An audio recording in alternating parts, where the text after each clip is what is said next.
Welcome to Choice Classic Radio. Like us on Facebook, subscribe to us on YouTube, and help keep this show alive by donating at choiceclassicradio.com. For more of your favorite old-time radio shows, join us on our companion podcast, Choice Classic Radio, Mystery, Suspense, Dramas, and Horrors, where we bring to you the most mysterious tales that the golden age of radio had to offer. And now, with 326 episodes made, broadcasting from 1939 to 1950, we bring to you The New Adventures of Sherlock Holmes.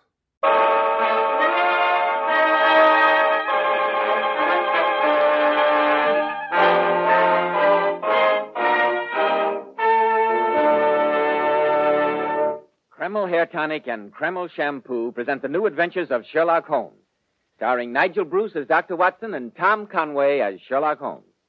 And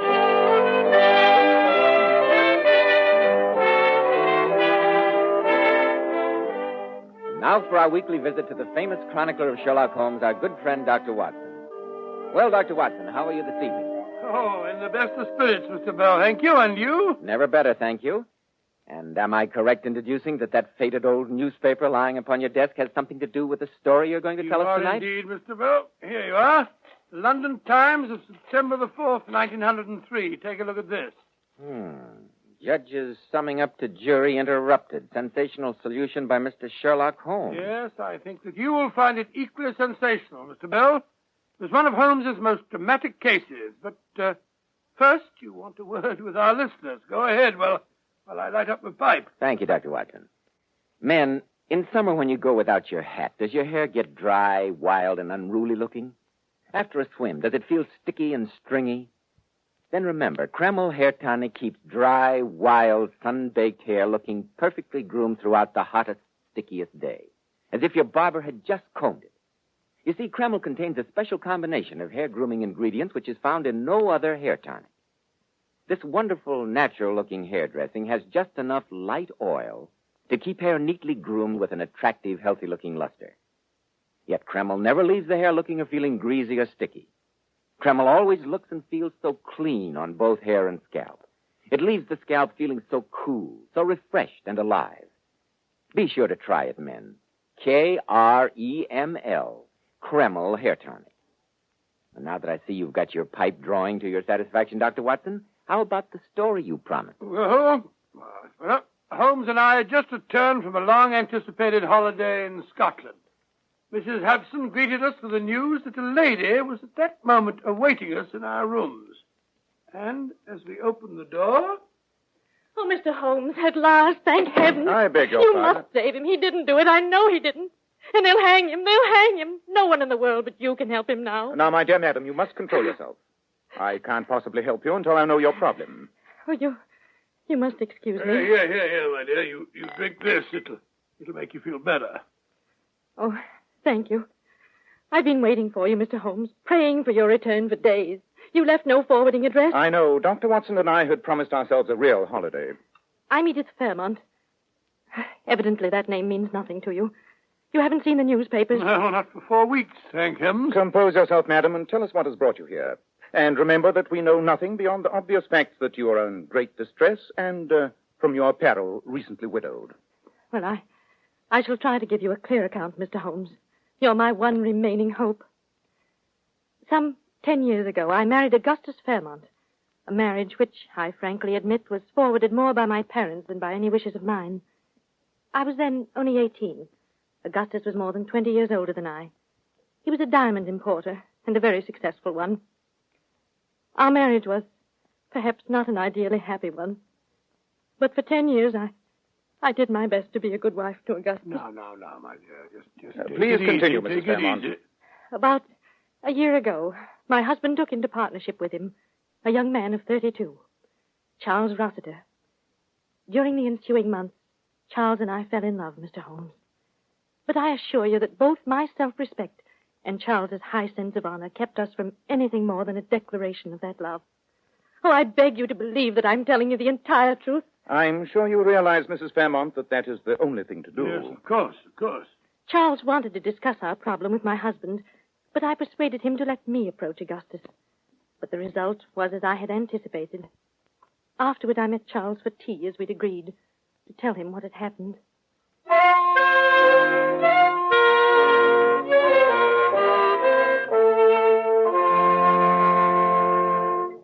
Edith, my dear, I thought you'd never get here. It was difficult, Charles, even more difficult than we expected. I hate to tell you this, my dearest. You don't have to tell me. I knew as soon as I saw you. Augustus refused even to discuss the possibility of giving me a divorce. You know how violent his temper is. He really frightened me. I wish you'd let me speak to him. I'm glad I didn't. His hatred for you is great enough as it is. But how can he want to hold you tied to him in marriage knowing that you love me? I should think that any decent Evidently you don't know Augustus very well. He has an almost abnormal sense of possession. Whatever belongs to him, he'll keep, no matter what the cost. Very well, then. We've tried to do the right thing. Since he won't give you a divorce, there's only one thing left. Leave him. You and I will go to America or the continent and make a new life there for ourselves. I can't, Charles. You know that I love you, but we could never find happiness in that sort of life. I want to be your wife, Charles, to have children. And since that's denied us, we must stop seeing each other. I shall always love you, dear. Edith, you can't go out of my life like that. There's no other way. Goodbye, my darling.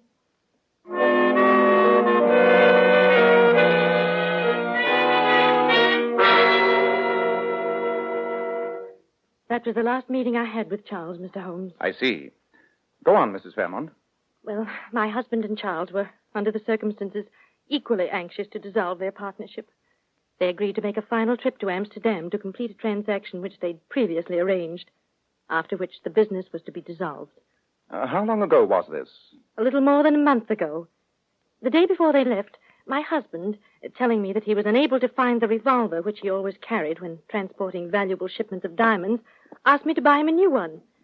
I did so, and he took it with him when he sailed. 2 days later, having completed their business in Amsterdam, Charles and my husband started back to England aboard the night boat from Flushing. My husband had with him over 10,000 pounds worth of unset diamonds which they'd purchased. I assume, Mrs. Fairmont, that this part of your narrative is all hearsay. What I'm telling you now, I've learned from the police. Charles and my husband had adjoining cabins on the boat. It was a foggy night in the North Sea, and about midnight, a German gentleman in the cabin adjoining my husband's, on the other side from Charles's, heard the sounds of a violent quarrel between Charles and Augustus.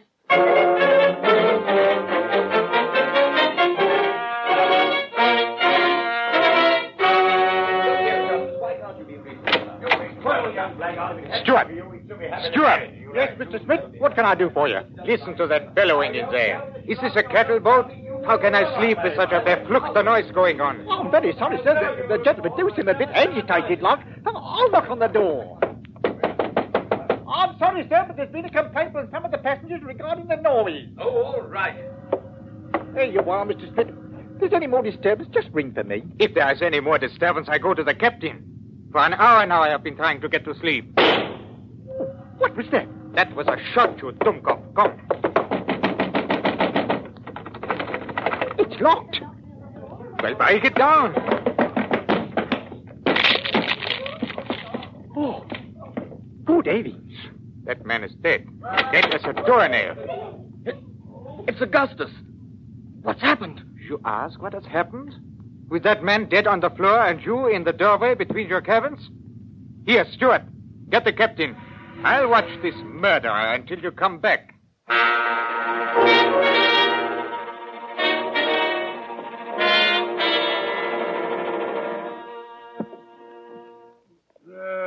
There, Mrs. Fairmont. I can understand what a strain it must be for you to tell all this. Let me get you some aromatic... Oh, I'm all right, Dr. Watson. Thank you. Your husband had died instantly, Mrs. Fairmont? So the police said, Mr. Holmes. Apparently the revolver had been fired at very close range, directly into his head. They said he must have fallen dead on the instant. And the revolver? Well, it was gone, Mr. Holmes. The porthole which gave onto the sea was wide open. The police, of course, say that Charles threw the revolver out of the porthole after shooting Augustus. The bullet was a .32 caliber, the same as the one I had purchased at my husband's request. And What has Mr. Charles Rossiter to say? Well, what is there for him to say? Oh, quiet, Watson. Oh, I don't blame you for thinking that Charles is guilty, Dr. Watson. Everyone in the world thinks so. But I know that he isn't. He's sworn to me that it's a complete mystery to him, and I believe him. If I didn't believe him, there'd be nothing left to live for. The police arrested him, of course. Oh, naturally. He goes to trial at the Old Bailey tomorrow. Oh, Mr. Holmes, you must save him. You must. You're my only hope. No one else can do it. Say that you will. I cannot promise that, Mrs. Fairmont. I'll undertake the case, but you must understand that anything I discover, even though it may be evidence damning to Mr. Rossiter, will be turned over to the police. That's all I ask. I know he's innocent, and I have faith that you'll prove it. I beg you not to indulge in any false hopes, Mrs. Fairmont. I shall do my best to uncover the truth, but we have little time at our disposal. You omitted to mention what had happened to the diamonds. Were they found on your husband's person? Oh, I almost forgot. They seemed so unimportant. The diamonds were missing, Mr. Holmes. Huh? Missing? Oh. How do you account for that?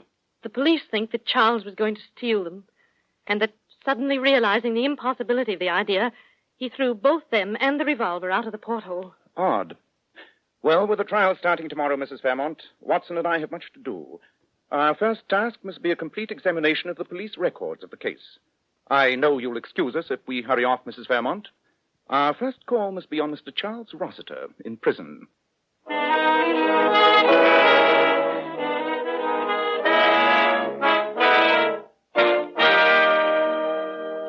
And as heaven's my witness, Mr. Holmes, I've told you and Dr. Watson everything I know. You say that you and your late partner had taken out business insurance on each other's lives? Yes, Mr. Holmes, to the extent of £25,000 apiece. £25,000 apiece. I say that makes it look even worse, Holmes, huh? Unfortunately, yes. One more question, Mr. Rossiter.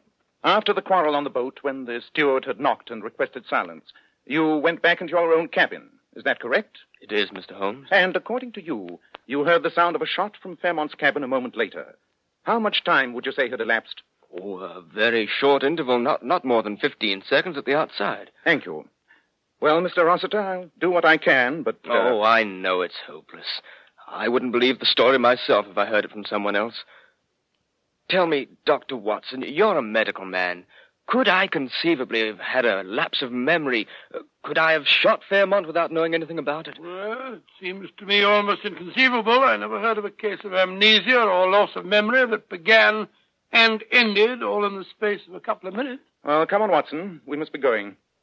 Mr. Holmes, do you think there's any chance? Keep up your courage, Mr. Rossiter. There's always a chance. Water.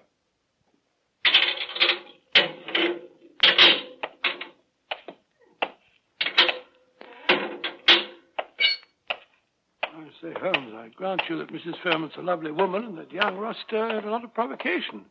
But why did you tell him that there was a chance? It hardly seems cricket to me. I told him that there was a chance, Watson, for the excellent reason that there is.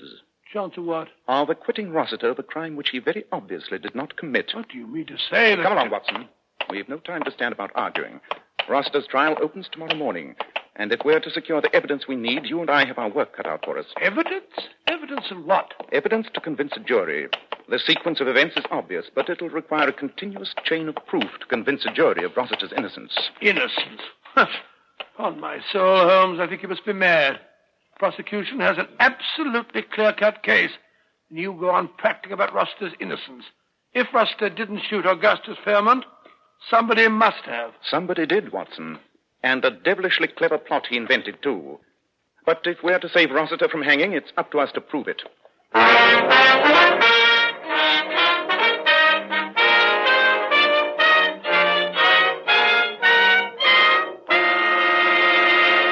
In just a moment, we'll find out if Sherlock Holmes is able to prove it.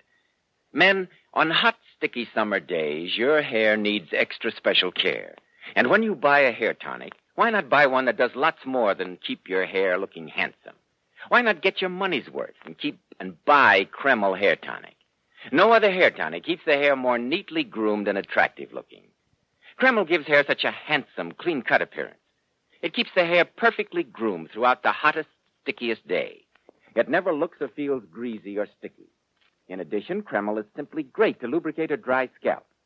At the same time, it removes itchy, loose dandruff. and leaves the scalp feeling so clean, refreshed, and alive. No wonder Kreml is preferred among America's most prosperous men. Buy a bottle of Kreml at any drug counter. Ask for an application at your barber shop. Use this highly specialized hair tonic daily for better groomed hair, a more hygienic scalp. Kreml, Kreml Hair Tonic.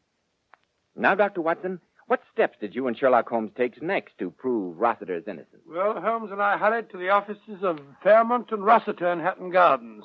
Assisted by Fairmont's chief clerk, a little dried-up wisp of a man, we spent the next hour in an intensive study of Fairmont's old checkbook stuff. There's no question of it, Watson. These regular payments, month after month, to Mademoiselle Elaine Dufour can only mean one thing. Oh, I don't see why. She might have been an old nurse of his or something. Really, Watson. Huh? One does not pay one's old nurse £50 a month over a period of years. Oh, perhaps you're right. Thank heaven we found Mademoiselle Dufour's address. Why? Because you're leaving for Paris tonight. Huh? And I want you to bring back Mademoiselle Dufour no matter what means you use to persuade her. Oh, really, Holmes? What are you going to do? Be doing while I'm off on this wild goose chase? I have a few things to look into, Watson. Quite a few things.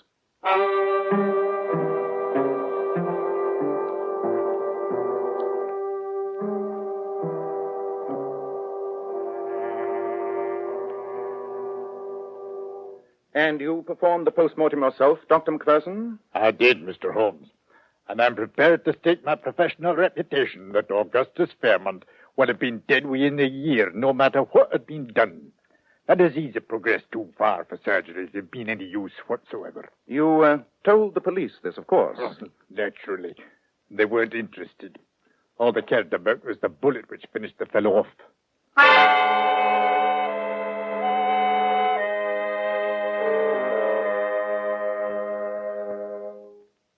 Of course, you understand, Mr. Holmes, that after the police had finished, this cabin was all straightened up. New carpet on the floor, everything shipshape. Quite.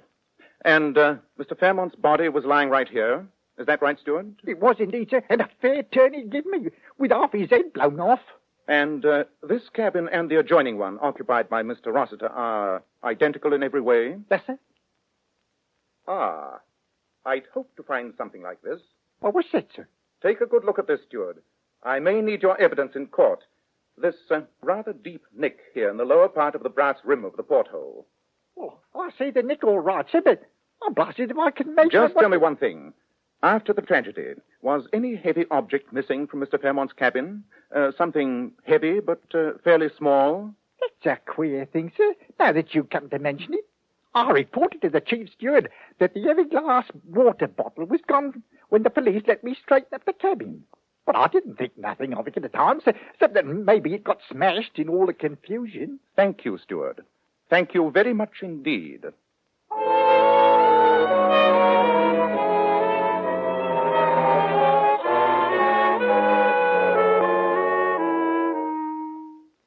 And you asked me to come back to England with you, Dr. Watson? Yeah, I do indeed, Mademoiselle Dufour. To go into court and tell everything? I know nothing about your English law. Perhaps I render myself liable to prosecution.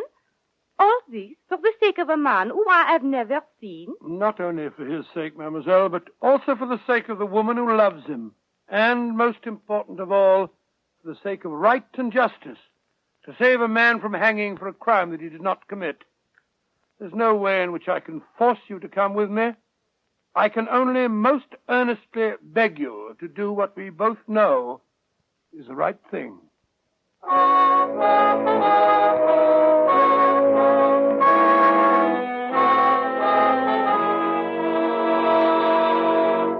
And in the final analysis, members of the jury, I must remind you that the decision as to Charles Rossiter's guilt or innocence rests solely with you. Under the law, my province as judge is merely to assist you in reaching a just verdict. And this I have endeavored to do by summing up for you the evidence to which we have been listening during these last 3 days. The prosecution has endeavored to prove to you that this man, who has not denied his love for Mrs. Fairmont, knew that they could never be together so long as her husband should live. You have heard the evidence of their quarrel on the boat, of the shooting, and of the scene found by Mr. Schmidt, the steward, and the other witnesses when the door to the cabin was broken down. You have heard the suggestion of premeditation in the purchase of the weapon by Mrs. Fairmont. A weapon which, though missing, was of identical caliber with the bullet which killed her husband. You have heard the prisoner's protestations of innocence and his own inability to offer any logical explanation of the tragedy. Under these circumstances... My lord, I beg leave to interrupt. Well, Sir Aubrey, what is it you want to say? During the entire trial, my lord, my client and I have put our hopes in an investigation being conducted by the eminent criminologist, Mr. Sherlock Holmes. Mr. Holmes has just arrived in court, together with his colleague, Dr. Watson, who has brought with him from Paris a witness whose evidence is vital to the defense. I respectfully beg your lordship's permission, and that of the prosecution, to allow Mr. Holmes to tell us what he has discovered. It is most irregular, Sir Aubrey, but the primary concern of this court is that justice be done. In view of Mr. Sherlock Holmes' distinguished record and many services to the law, I see no objection to granting your request. Thank you, my lord. I assure you that we would not have waited till so late in this trial to present our evidence had it not been for the fact that Dr. Watson has only at this moment arrived from Paris, escorting a lady who is the final link in that chain of evidence. Proceed, Mr. Holmes. The late Augustus Fairmont, married to a woman more than 20 years his junior, was a man with a very great sense of possession. Whether or not he loved his wife, he was determined that no one else should have her. And when his wife freely and honestly confronted him with her admission that she loved another man, Fairmont could think of nothing but revenge. I'm willing to allow you a fair amount of latitude, Mr. Holmes, but this seems to have no bearing on the case. With your lordship's permission, I hope to establish its bearing in just a moment. I have here in court Dr. Macpherson, who conducted the post-mortem upon the late Mr. Fairmont. Dr. Macpherson will testify that Augustus Fairmont was suffering from an incurable disease which would unquestionably have killed him within another year. Silence in the court. Also in court and ready to testify is Sir Edward Penrose of Harley Street, to whom Augustus Fairmont went for an opinion just a little more than 6 weeks ago. Sir Edward informed Fairmont, who had never before suspected the presence of this disease, that he would be lucky if he lived for 6 months, and that there was nothing to be done. Now, Fairmont faced with the knowledge that he would die, probably painfully and lingeringly, within a few months at most. And the bitterness of this knowledge must have been increased 100-fold by the realization that his death would remove the last barrier to the wedding of these two people who loved each other. Bravo, Holmes. Quiet in the court. Oh, sir. Then Augustus Fairmont evolved in his twisted mind a perfect plot. He would die, not lingeringly and painfully, but instantly. And in dying, he would make sure that Charles Rossiter, the man he hated, would be hanged for his murder. With his partner, Rossiter, Fairmont sailed to Amsterdam. But when he had purchased some 10,000 pounds worth of diamonds, the thought crossed his mind of making a final provision for the woman whom, for many years, he'd been seeing in France. She's here now, due to Dr. Watson. And I will ask her to rise. Mademoiselle Dufour, is it not true that Mr. Fairmont provided for you during the last 6 or 7 years, and that he visited you frequently during his trips to the continent? That is correct, Mr. Holmes. Now, will you please tell the court what you received in the mail from Mr. Fairmont the day after you read of his death?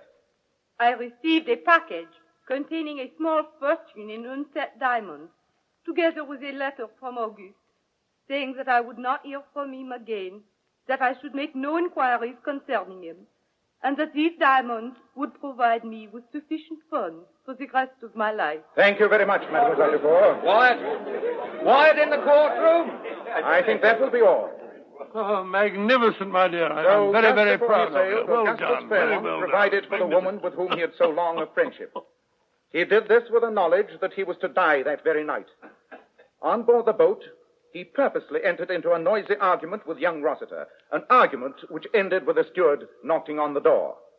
A moment later, Rossiter returned to his own cabin and shut the communicating door. The instant he had done so, Fairmont took from its place of concealment the revolver which, with studied malice, he had caused his wife to buy. This revolver Fairmont had previously prepared for what he was about to do by tying a stout string from its trigger guard to the heavy glass water bottle he had taken from his cabin wall.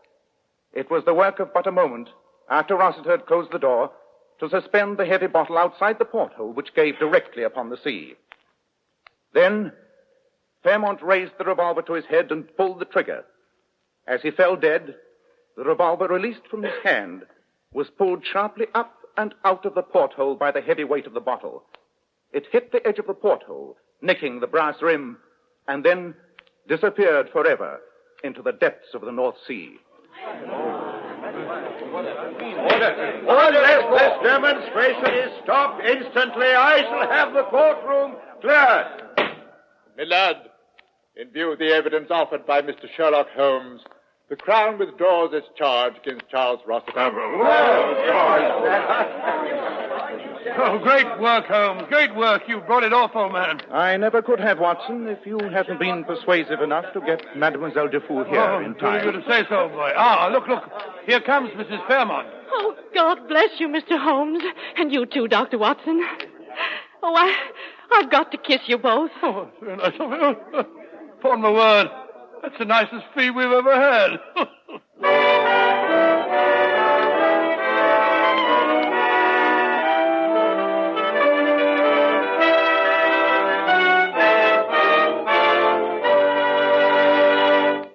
Now, friends, our guest star, one of the greatest authorities on feminine beauty, that king of glamour, John Robert Powers.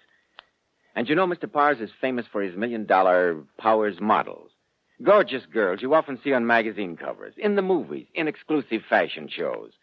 Ladies and gentlemen, by special transcription, Mr. John Robert Powers. Good evening, friends. I have a little surprise for you this evening, as I brought along one of my most attractive Powers girls of all times, Ellen Allardyce. And perhaps we can get Ellen to tell us how she keeps her hair so bright and shining. Will you, Ellen? I owe all that to you, Mr. Powers. Do you remember how you told me to always wash my hair with Kreml shampoo? I certainly do, Ellen. I tell all my Powers girls to use Kreml shampoo. I'm thoroughly convinced that no other shampoo leaves the hair more radiant with such natural, brilliant luster. And Kreml shampoo keeps it that way for days. What I like about Kreml shampoo is that it never dries the hair. That's right, Ellen, because Kreml shampoo has a built-in oil base. This oil base actually helps keep the hair from becoming dry and brittle. I know it. Kreml shampoo always leaves the hair so much silkier with a lovely natural satin sheen.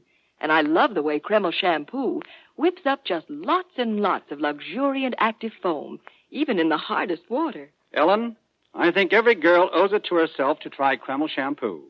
I feel certain she'll be in for one of the greatest beauty thrills of her life. Because, without a doubt, in all my years spent in helping women become more attractive, I've never come across a more beautifying shampoo than Kreml shampoo. Many, many thanks to you, Mr. Powers, and to your very lovely Powers model, Miss Ellen Allardyce. Now, Dr. Watson, what about next week? Well, now, let me see. Next week, in answer to many requests, I think I shall tell you about the most gruesome and most horrifying experience that Holmes and I ever had. It concerns the frightening happenings at Stoke Moran, the home of Dr. Grimesby Roylott, and tells how Holmes solved the mystery of the death of one of Dr. Roylott's two daughters and prevented the murder of the other. I call it The Adventure of the Speckled Band.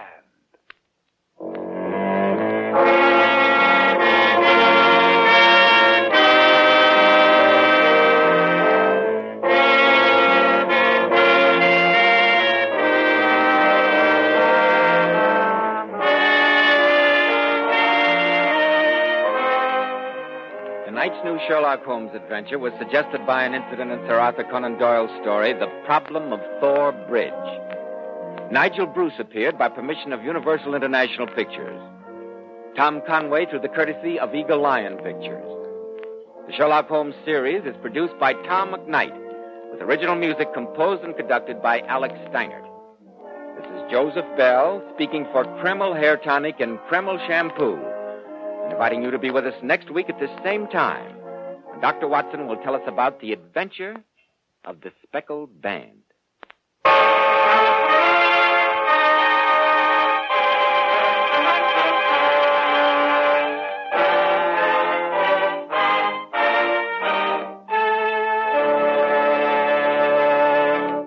ABC, the American Broadcasting Company. That concludes today's episode. We'd like to thank you and remind you to donate at choiceclassicradio.com.